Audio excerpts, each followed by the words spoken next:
Hi friends, मेरा नाम उपेंद्र नरूका है और आपका मेरे चैनल एस्ट्रो मोटिवेशन में बहुत बहुत स्वागत है। फ्रेंड्स, आज हम जो कुंडली लेके आए हैं वो बनती है कुंभ लग्न की। जहां 11 नंबर देख रहे हैं वो होता है कुंभ लग्न। कुंभ लग्न कैसा लग्न है? कुंभ लग्न है वायु तत्व का लग्न। ठीक है, वायु तत्व का लग्न होने की वजह से कुंभ लग्न को बहुत एक स्पेशलिटी मिली हुई है और बहुत ही इंपॉर्टेंट लग्न की सूची में ये कैटेगरी में ये कुंभ लग्न आता है। कुंभ लग्न जो है वो शनि की मूल त्रिकोण राशि है। कुंभ जो है वो शनि की मूल त्रिकोण राशि होने की वजह से भी कुंभ लग्न या कुंभ राशि को बहुत इंपॉर्टेंस दी गई है।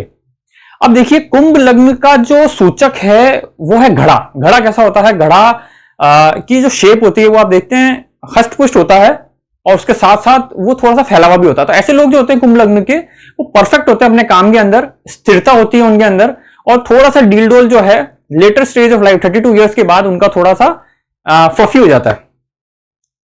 फ्लफी भी इन टर्म्स ऑफ फैट होता है, उनकी हड्डियां बहुत स्ट्रांग होती है क्योंकि शनि जो है वो हड्डियों का कारक भी है। शनि जो है वो आपके पैरों के कारक भी है। तो जिनका शनि स्ट्रांग होता है, जैसे यहां पे तो इस कुंडली में शनि तो कुंभ राशि में ही बैठे हुए हैं। लग्नेश खुद लग्न में ही बैठ के पंच महापुरुष योग में शश नामक योग बना रहे हैं। शश योग बना हुआ है जिसकी कुंडली में, तो जिसका लग्नेश लग्न में बैठ जाता है। तो मैं हमेशा कहता आया हूं कि ऐसे कुंडलियां जो होती है उसके अंदर सारे योग एक तरफ और एक वो लग्नेश का लग्न में बैठना योग वाला एक तरफ। तो यहां पे शनि खुद जो है खुद के घर में बैठ के शश नामक महापुरुष योग बना रहे हैं जो कि इस कुंडली को एक्स्ट्राऑर्डिनरीली हाईफाई बनाता है। क्यों बनाता है? क्योंकि देखिए शनि जो है वो स्थिरता का कारक है जैसा मैंने बताया, और शनि उसके साथ साथ जो है इंटेलेक्ट के कारक भी हैं। शनि जो है वो सेवकों के कारक भी हैं। तो जिनका शनि इतना स्ट्रांग होता है वो दूसरों की सेवा करने के लिए बहुत तत्पर रहते हैं और ऐसे लोग जो है वो राजनीति में बहुत अच्छा काम करते हैं। जिनका शनि उच्च राशि का हो या स्व राशि का हो, लग्न से संबंध बना ले या त्रिकोण भाव से संबंध बना ले, तो उनका पॉलिटिक्स में बहुत अच्छा होल्ड होता है। इस कुंडली में शनि जो है वो स्व राशि बैठे हैं और स्व राशि बैठ के शनि की जो दृष्टि है, तीसरी दृष्टि, वो नीच दृष्टि है तीसरे भाव के ऊपर। तो छोटे भाई बहनों से थोड़ा सा तनाव जरूर बनाएंगे क्योंकि शनि का जो दृष्टि है वो थोड़ी सी नीच राशि वाली दृष्टि है, लेकिन शनि टूटने नहीं देंगे क्योंकि शनि इस लग्न में सबसे कारक ग्रह है, सबसे योग कारक ग्रह है, इसलिए टूटने नहीं देंगे। लेकिन थोड़ा सा संधि विच्छेद टाइप का हिसाब किताब रखेंगे, थोड़ा सा तनाव रखेंगे छोटे भाई बहनों से, क्योंकि शनि की दृष्टि में मैं हमेशा कहता हूं एक सेपरेशन होता है, एक आइसोलेशन होता है। तो शनि की जहां भी दृष्टि पड़ेगी वहां थोड़ा सा कॉन्फ्लिक्ट तो होंगे ही होंगे अगर वो मित्र दृष्टि नहीं हुई तो। शनि की दृष्टि देखिए इस कुंडली के अंदर सप्तम भाव के ऊपर भी है जो कि सूर्य का घर है। पंचम भाव जो 5 नंबर देख रहे हैं वो सिंह राशि है। सिंह राशि के ऊपर सूर्य की दृष्टि पड़ रही है। तो ये जो दृष्टि हुई ये एक तरीके से मित्र दृष्टि नहीं हुई, ये शत्रु दृष्टि हुई। तो ये शनि का अपने पत्नी भाव के ऊपर या कोलैबोरेशन भाव के ऊपर दृष्टि पड़ना थोड़ा सा ये दिखाएगा कि पत्नी से वैवाहिक संबंध इतने स्ट्रांग ना रहे, लेकिन शनि टूटने नहीं देगा। क्यों? उसका रीजन शनि इस योग कुंडली में कारक है। शनि की दृष्टि जरूर संधि विच्छेद वाला काम करवाएगी, आइसोलेशन वाला काम कराएगी, लेकिन क्योंकि इस कुंडली में शनि कारक है तो वो वैवाहिक संबंध को जरूर थोड़ा सा अप एंड डाउन रखेगी, लेकिन टूटने नहीं देगी। शनि की 10वीं दृष्टि जो है वो देखिए आप 10वें भाव के ऊपर है जो कि इनका खुद का कर्म का भाव था। कर्म के भाव पे शनि की दृष्टि पड़ना जल्दबाजी दिखाता है। आप अपने कर्मों में बहुत जल्दबाजी दिखाते हैं और उस वजह से आपको थोड़ा सा नुकसान होगा। और शनि की दृष्टि जो ये भी मित्र दृष्टि नहीं है, तो थोड़ा सा आपके कर्म के अंदर आपको थोड़ा सा चेक रखना चाहिए, थोड़ा सा अपना जो टेम्पर है उसको डाउन रखना चाहिए, क्योंकि शनि की दृष्टि 10वें भाव के ऊपर कर्म भाव के ऊपर चिड़चिड़ाहट लाती है। और जिनका भी शनि स्वराशि का हो या उच्च राशि का हो और लग्न से संबंध बना ले, तो ऐसे इंसानों को हमेशा एक बात ध्यान रखिएगा, आप एक बात को कान खोल के ध्यान रख लेना है कि आपकी जिंदगी में चीजें धीरे होगी, आपकी लाइफ जो है वो उतनी फास्ट नहीं दौड़ेगी। इस लग्न के अंदर तो शनि वायु तत्व के हैं, तो वो थोड़ा सा आपको सपोर्ट मिल जाएगा कि आपके जो कर्म है उनका आपको रिजल्ट, हाँ आप 10 करोगे तो उसका रिजल्ट जो है वो 20 के बाद मिलेगा, लेकिन आपको पेशेंस रखना बहुत जरूरी है। कुंभ लग्न और मकर लग्न वालों के साथ जिनका शनि लग्न से संबंध बना ले, तो इनको हमेशा एक बात का बहुत स्ट्रांगली ध्यान रखना है कि आपको पेशेंस रखना है, क्योंकि शनि क्या है, शनि शनै शनै चले शनि, शनि हर चीज धीरे करता है। शनि तब नहीं देगा जब आपको चाहिए, शनि तब देगा जब आप सोचोगे अब तो क्या जरूरत है, छोड़ो, तब आपको वो चीज मिलेगी। क्योंकि शनि जो है वो जुडिशियस ग्रह की श्रेणी में आता है, एक ऐसा प्लैनेट जो इंसान को रगड़ता है। रगड़ने के बाद उसका एट द एंड जब वो सोचता है कि अब मेरे पास कुछ नहीं बचा, मैं मेहनत अपने सारी कर चुका हूं, मैं अपनी पराक्रम सारा दिखा चुका हूं, मैं मेरा हार्डवर्क सारा कर चुका हूं, तब वो शनि आपको फल देगा। और तब ऐसा फल देता है वो बहुत सस्टेन्ड फल रहता है। एक ऐसी सफलता हो जो आपको बहुत जल्दी मिल जाए, इजीली मिल जाए, तो आप उसका मजा नहीं उठा पाओगे, वो ज्यादा लंबा सस्टेन नहीं करेगी। लेकिन एक ऐसी मेहनत से कमाई हुई आपकी जो बहुत संघर्ष देख के, बहुत ज्यादा आपने डिफिकल्टीज को, हर्डल्स को पार करने के बाद अगर आप कोई एक ऐसे मुकाम पे पहुंचते हो, तो वो मुकाम आपका बहुत स्ट्रांग हो जाता है, क्योंकि आपने सारे बुरे समय, अच्छे समय, बुरे लोगों को, अच्छे लोगों को, सबके नेचर को, सबके व्यवहार को, सारी परिस्थितियों को देखते हुए आप उस एक मुकाम पे पहुंचे हो, तो आपको वहां उस मुकाम से चीजें बहुत स्पष्ट दिखती है और आपको सेल्फ कॉन्फिडेंस रहता है। सेल्फ कॉन्फिडेंस इस बात का रहता है कि जब मैं, मेरे बुरे समय में ही मेरे साथ कोई नहीं था, तो मेरे अच्छे समय में अगर कोई नहीं भी है या कोई आना भी चाहता है, तो आपको फर्क नहीं पड़ेगा और आप बहुत कॉन्फिडेंटली अपने कुंडली को बहुत सक्सेसफुली आगे ले जाओगे, लाइफ को बहुत अच्छी तरीके से आगे ले जाओगे। अब बात आती है कि शनि को इतना हमेशा से इतना नेगेटिव क्यों पोर्ट्रे किया जाता है। उसका सबसे बड़ा रीजन क्या है? देखिए, शनि जो है वो सूर्य से सबसे दूर है। आप ब्रह्मांड में देखेंगे, यूनिवर्स में देखेंगे, तो देखिए शनि सबसे दूर ग्रह है सूर्य से, तो सूर्य की किरणें शनि तक नहीं पहुंच पाती। और जब सूर्य की किरणें किसी भी चीज पर अगर नहीं पहुंच पाती है, तो वो चीज ऑलमोस्ट डेड हो जाती है। जैसा हम सब जानते हैं, सूर्य की किरणों से ही जीवन की उत्पत्ति होती है। तो सूर्य की जब किरणें ऐसे ग्रह पे नहीं पहुंच रही है, तो डेफिनेटली ऐसे ग्रह में मायूसियत आ जाती है, थोड़ा सा है ना, डिस्मल नेचर हो जाती है। तो ऐसा ग्रह के ऊपर जहां पे सूर्य की किरणें नहीं पहुंच पा रही है, तो डेफिनेटली वो ग्रह में थोड़ा सा ग्लूमीनेस आ जाती है। और उस वजह से ही ये शनि जब ऐसा आपके लग्न से संबंध बनाता है, तो आपको मायूसियत, चिड़चिड़ाहट थोड़ा सा देता है, लेकिन मेहनत बहुत करवाता है। तो इस बात का ध्यान रखें, जिसका भी शनि इस लग्न में तो शश नामक महापुरुष योग बन रहा है, तो इस ऐसी कुंडली के अंदर तो डेफिनेटली आपको सक्सेस है। वायु तत्व की कुंडली बन रही है, तो आपको डरने की जरूरत नहीं है, आपको सक्सेस जरूर है, लेकिन धैर्य रखिए, चिड़चिड़ाहट मत रखिए, कूलनेस रखिए, कामनेस रखिए, आपको डेफिनेटली वो चीज मिलेगी। क्योंकि आप ऊपर से ही लग्न अपनी किस्मत में ही लिखा के लाए हो कि आपके महापुरुष योग आपको इस कुंडली में मिलेगा, इस लाइफ में मिलेगा आपको। पहला। दूसरा, इसके देखिए चंद्रमा जो बैठे हैं वो बैठे हैं 9 नंबर में। 9 नंबर मतलब धनु राशि, तो अग्नि तत्व के अंदर बैठे हैं। तो लग्न हो गया वायु तत्व का, राशि हो गई अग्नि तत्व की, तो वायु अग्नि को बढ़ाता है। तो ये इस कुंडली को और प्रोग्रेस देने में बहुत हेल्प करेगा, क्योंकि धनु राशि बन रही है, अग्नि तत्व की बन रही है, वायु अग्नि को और बढ़ाएगा। तो दोनों का जो तत्व का जो मिलन है वो भी बहुत अच्छा है। तो ये कुंडली बहुत प्रोग्रेसिव बनती है। अब आप देखिए 11वें भाव के अंदर आप देखेंगे 6 ग्रह बैठे हैं। 11वें भाव के अंदर 6 ग्रह बैठे हैं। 9 में से 6 ग्रह तो 12वें भाव में ही बैठ गए। यहां पे पंचमेश भी पहुंच गए, यहां पे आपके भाग्येश भी पहुंच गए। भाग्येश और पंचमेश दोनों एक साथ बैठे हैं, बुध और शुक्र। 11वें भाव के स्वामी गुरु जो हैं वो देखिए आपके भाग्य भाव में आ गए हैं। सप्तम भाव के स्वामी जो सूर्य हैं, जो बिजनेस भाव के स्वामी होते हैं, पत्नी भाव के स्वामी होते हैं। और एक चीज और मैं यहाँ मेंशन करना चाहूंगा, क्योंकि पत्नी भाव में 5 नंबर लिखा है, सिंह राशि है, तो सिंह राशि जो है थोड़ी अग्नि तत्व की राशि है। तो ये जो आपकी ऑपोजिट जो पार्टनर होंगे वो थोड़े से गुस्सेल स्वभाव के होंगे, लेकिन क्योंकि आप में धैर्यता का एक सूचक है, तो आप इस चीज को मेंटेन कर लोगे। तो इस बात का ध्यान रखें। अब देखिए सूर्य जो है यहाँ पे, जो कि पत्नी भाव के कारक, बिजनेस भाव के कारक होके लाभ भाव में गए, तो ये डेफिनेटली आपकी कुंडली में श्योर सर्टेन है कि आपकी लाइफ जो है उसके अंदर बिजनेस का बहुत बड़ा रोल है। आपको सूर्य से रिलेटेड बिजनेस करना चाहिए, ऐसे बिजनेस जिसमें रिस्क इन्वॉल्व हो। कोई भी बिजनेस जिसमें रिस्क इन्वॉल्व हो वो सूर्य का बिजनेस है।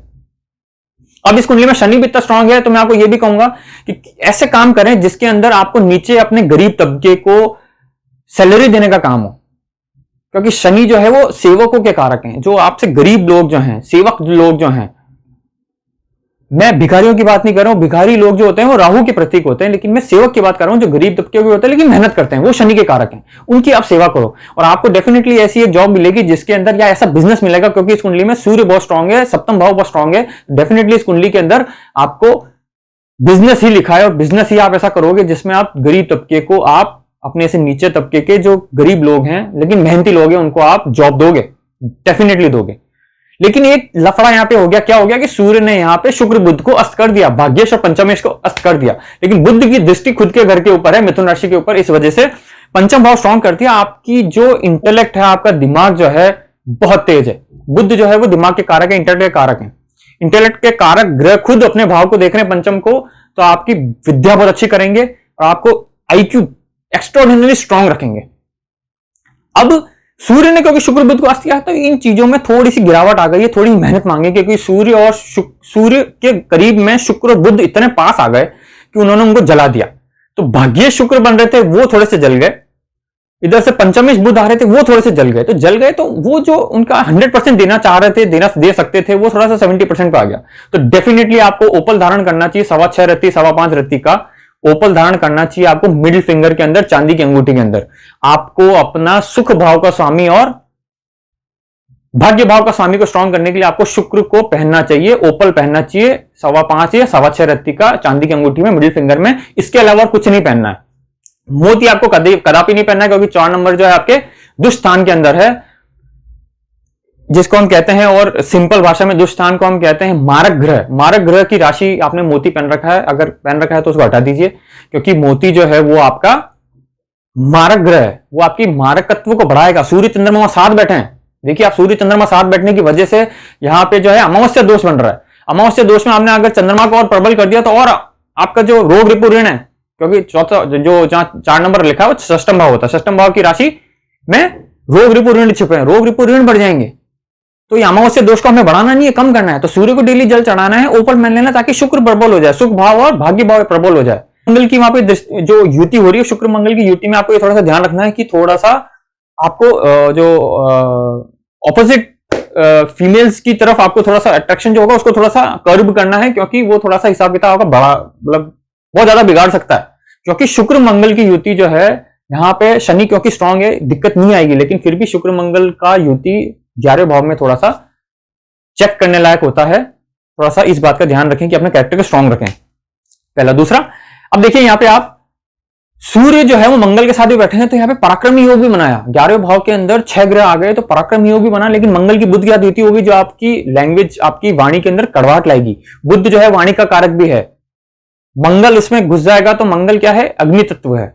मंगल जो है वो एग्रेशन है, एग्रेशन के साथ वाणी जुड़ जाएगी, तो थोड़ा सा हिसाब किताब बिगड़ जाएगा।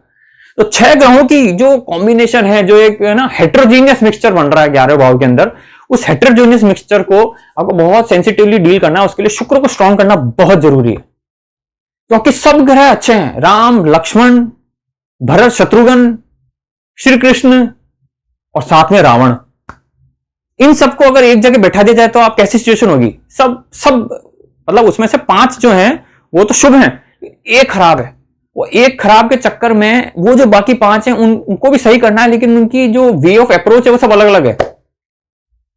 तो आप क्या क्या कर सकते हो, आप जो जितने भी वहां बैठे हैं उनमें से सबसे जो शुभ है उसको पावर दे दो। जो यहां पे सबसे शुभ कौन सा, भाग्य शुभ है। शनि लग्न में शुक्र ही सबसे कारक ग्रह होता है, तो यहां पे शुक्र को प्रबल कर दो, राम जी को प्रबल कर दो, ताकि भरत शत्रुघ्न श्री कृष्ण, क्योंकि द्वापर युग के थे, श्री कृष्ण उनकी तरफ जाएं जहां पे राम जी जा रहे हैं, क्योंकि उनको एक्सपीरियंस है और वो कारक हैं। कहने का मतलब शुक्र को यहां पे रोल कर दो।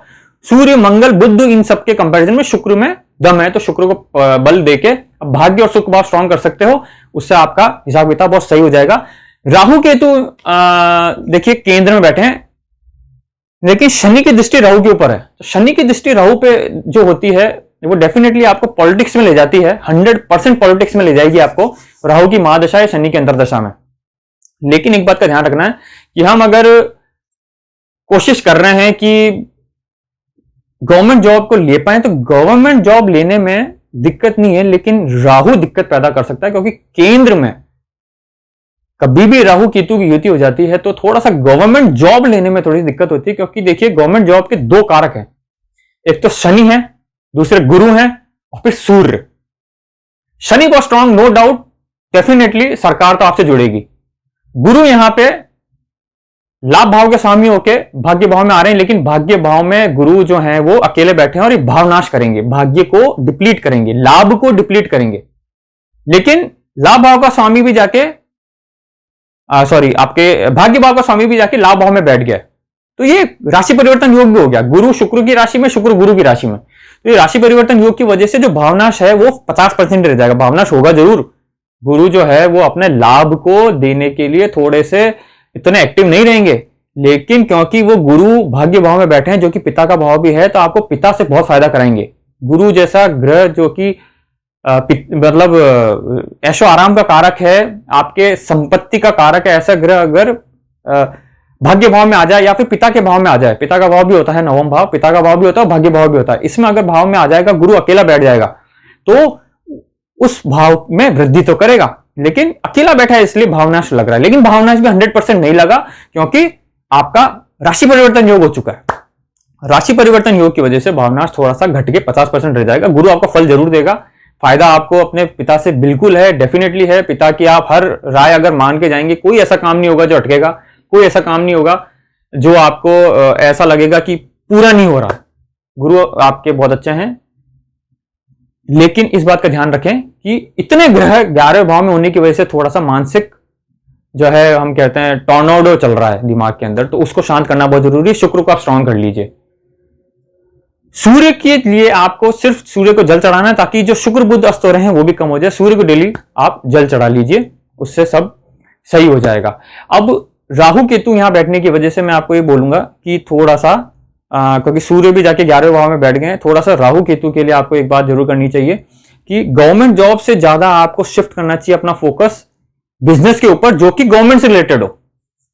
ऐसा बिजनेस जिसमें गवर्नमेंट इंक्लूड हो, जैसे एनजीओ हो, है ना। क्योंकि देखिए 11वें भाव में इतने ग्रह बैठे हैं तो आप कुछ भी कर सकते हैं, आपके लिए सब कुछ खुला है। क्योंकि 11वां भाव ऐसा भाव है जिसके अंदर मतलब हर कलयुग में इंसान ये चाहता है कि उसके 11वें भाव में तो कम से कम ग्रह 2 से ज्यादा बैठे ही हो। आपके तो 5-5, 6-6 बैठे हैं, तो उसमें कोई दो राय नहीं है कि धन से रिलेटेड कोई दिक्कत नहीं, लाभ से रिलेटेड कोई दिक्कत नहीं है। लेकिन सूर्य के कंबस्शन की वजह से थोड़ा सा उथल पुथल हो रही है, और अभी जो दशा चल रही है वो भी सूर्य की चल रही है। तो आप कोई भी बिजनेस कीजिए, आपको उसमें फायदा मिलेगा। शुक्र बुध मंगल सब बैठे हैं, आप जो भी टेक्नोलॉजी से रिलेटेड कोई भी बिजनेस शुरू करेंगे उसमें फायदा मिलेगा। जिसमें रिस्क इन्वॉल्व है वो बिजनेस करेंगे उसमें आप फायदा मिलेगा। लेकिन कोशिश कीजिए कि वो बिजनेस जो हो थोड़ा सा सरकार से जुड़ के हो। आपकी कुंडली में योग बिल्कुल है सरकारी नौकरी के, लेकिन सरकारी नौकरी से 1% ज्यादा आपके बिजनेस के योग भी हैं। तो आप दोनों को पैरेलल में लेके चलिए, डेफिनेटली आपको फायदा मिलेगा। सूर्य की अभी दशा चल रही है, और सूर्य के अंदर अभी जो है राहु स्टार्ट हुई, जो कि 2022 तक है। तो राहु के पीरियड में आपको सूर्य में राहु थोड़ा सा मेंटल टेंशन जरूर देगा, लेकिन इस दौरान आपको एक क्लियर विजन मिलेगा लाइफ के अंदर। और इस राहु के बाद आपको जो दशा चलेगी गुरु की, वो आपके लिए बहुत फायदेमंद रहेगी। गुरु आपके भाग्य भाव में बैठे हैं, तो ये 2022 के बाद पीरियड बहुत शानदार आने वाला है। लेकिन 2022 तक जो खत्म होगा तब तक आपका विजन बहुत क्लियर हो जाएगा, और डेफिनेटली आपको बिजनेस की तरफ थोड़ा सा आपका रुझान बढ़ेगा। ऐसा बिजनेस जो सरकार से जुड़ के हो और गरीब तबके की हेल्प कर रहा हो, डेफिनेटली आपको फायदा मिलेगा। आपके अष्टक वर्ग के अंदर भी पंचम भाव जो 5 नंबर लिखा है, सप्तम भाव के अंदर 42 नंबर्स हैं। जो आपका बिजनेस भाव होता है, बिजनेस भाव या पत्नी भाव, उसके अंदर आपके 42 नंबर लिखे हैं। मतलब 28 के ऊपर भी अगर हम अष्टक वर्ग में जाते हैं तो वो जो फायदा कहलाता है वो आउटस्टैंडिंग फायदा होता है। लेकिन यहां 42 नंबर होने की वजह से 42 नंबर आपको अगर अंक मिले हैं आपको सप्तम भाव के अंदर, तो डेफिनेटली आपकी लाइफ में व्यापार ही है जो आपको बुलंदियों पे पहुंचाएगा, रिकॉर्ड तोड़ सफलता देगा व्यापार ही। क्योंकि अष्टक वर्ग में भी आपका ये भाव बहुत स्ट्रांग है। अष्टक वर्ग में आपका 11 भाव भी स्ट्रांग है, लेकिन सबसे ज्यादा स्ट्रांग जो पूरी 12 भाव में से स्ट्रांग है वो सप्तम भाव आपका बहुत स्ट्रांग है। आपको डेफिनेटली उसकी तरफ भी सोचना चाहिए, आपको फायदा मिलेगा। कोई रत्न ना पहने, सिर्फ ओपल पहन लें 5.25 से 6.25 रत्ती का, आपकी लाइफ में बहुत क्लियर विजन हो जाएगा। शनि आपके लग्न में स्वराशि बैठा है। आप शश नामक पंच महापुरुष योग के इंसान हैं, जो कि करोड़ों में से कोई 1 या 2 ऐसे इंसान होते हैं जिनका शश महापुरुष योग होता है, और वो भी मूल त्रिकोण राशि में हो, जो कुंभ राशि के अंदर मूल त्रिकोण राशि में हो। बहुत कम लोग ऐसे होते हैं, आपके ऐसे योग हैं। आपको हताश निराश नहीं होना चाहिए, कॉन्फिडेंट रहना चाहिए। आप बहुत लकी इंसान हैं, बस पेशेंस रखें, आपका आगे लाइफ जो है बहुत सुंदर दिखाई दे रही है। तो फ्रेंड्स, आज के लिए इतना ही। और आपको ये कुंडली अच्छी लगी हो तो प्लीज कमेंट बॉक्स में जरूर लिखें। अगर आपको भी अपनी कुंडली इवैल्यूएट करानी है तो कमेंट बॉक्स में बर्थ डिटेल्स लिखें। Thank you.